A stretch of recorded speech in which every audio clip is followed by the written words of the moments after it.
Alexander అనే వ్యక్తి తన తండ్రి ఒక సైన్యాన్ని వెంటేసుకుని తిరిగేవాడు. ఆ సైన్యాన్ని వెంటేసుకుని తిరుగుతూ తనకు కొంచెం సైన్యమే ఉంది, తన యాత్ర ముగించుకొని తన కొడుకుకు ఆ సైన్యాన్ని అప్పగించాడు.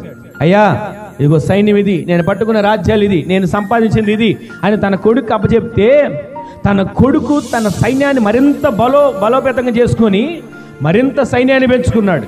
తన తండ్రి సంపాదించిన రాజ్యాల కంటే మరిన్ని రాజ్యాలు సంపాదించాడు. ఇంకా అనుకున్నాడంట, ఇదిగో సముద్రాన్ని కూడా, ఇది గనక ఒక పట్టణం అయి ఉంటే దీన్ని కూడా నేను స్వాధీనపరుచుకునేవాడిని అనుకున్నాడు. అంతగా వర్ధిల్లాడు. ఈ రోజున మనము మన ఆత్మ జీవితం మన పిల్లలకి ఏం నేర్పుతున్నాం? ఒక మాట చెప్తాను, విలువైన మాట వినండి. ఒక ఇంట్లో తల్లి 1/2 గంట ప్రార్థన చేసింది అనుకోండి, ఎంతసేపు అండి? ఎంతసేపు తల్లి ప్రార్థన? 1/2 గంట ప్రార్థన చేసింది. పిల్లలు ఎంతసేపు చేయాలో తెలుసా? 1/2 గంట సేపు ప్రార్థన చేయాలి. ఆమె చెప్పండి. ఈ రోజు నుంచి మీరు ట్రై చేయండి, ప్రయత్నించండి. మీరు 1/2 గంట చేస్తే మీ పిల్లలు 1/2 గంట ప్రార్థన చేయాలి. ఆమె చెప్పండి. అలా కాకుండా అయ్యా నాకే ప్రార్థన రాదు, నా పిల్లలు ఏం చేస్తారు, నేనే కూర్చుంటే లెగలేను, నెగిస్తే కూర్చోలేను, నిలబడితే పరిగెత్తలేను, పరిగెడితే సతికిలు పడిపోతాను అనుకొని ప్రార్థన చేయకుండా జీవితం ముగించుకుంటే ఒక దినాన అగ్ని ఆరదు. ఆ పరిస్థితి ఎందుకండి? మన ఇంట్లో ఆత్మీయ జీవితాన్ని కాపాడుకుందుము గాక, మన పిల్లల ఆత్మీయ జీవితాన్ని కాపాడే తల్లులుగా మార్చబడుదుము గాక. అసలు తల్లికే ప్రార్థన లేకపోతే పిల్ల ఎలా చేస్తుంది చెప్పండి? లోకల సామెత ఉంది కదా, చేలో మేస్తే గట్టుని ఎలా మేస్తుందని. అసలు మనమే ప్రార్థన చేసేవారికి ఉంటే మన పిల్లలు మరింత ప్రార్థన చేస్తారు. ఆమె చెప్పండి. వాస్తవానికి మా తల్లిదండ్రులు ఎవరో ప్రార్థన తెలియదండి. దేవుడు ఏదో పట్టుకున్నాడు, ఆయన సందులో నిలబెట్టుకున్నాడు. సేవ చేయడానికి కూడా నేను యోగ్యుడిని కాదు. దేవుడు ఆయన పరిచయకు నిలబెట్టుకుంటే 10 సంవత్సరాలు వద్దయ్యా నాకు ఈ పని అంటే ఆయన పట్టుకుని లాక్కొచ్చి నిలబెట్టుకున్నాడు. ఇప్పుడు నేను 1/2 గంట ప్రార్థన చేశాను అనుకో, మా పిల్లలు ఎంతసేపు ప్రార్థన చేయాలి? 1/2 గంట చేయాలి. సరే, ఆత్మీయ బిడ్డలని మీరందరూ ఎంతసేపు ప్రార్థన చేయాలి? చెప్పండి. 1/2 గంట సేపు ప్రార్థన చేసే అనుభవం మీలోకి వచ్చును గాక. నేను గంట సేపు చేశాను అనుకో, మీరు ఎంతసేపు చేయాలి? చెప్పండి గట్టిగా. మీరందరూ ఆ అనుభవంలోకి నడిపించబడుదురు గాక.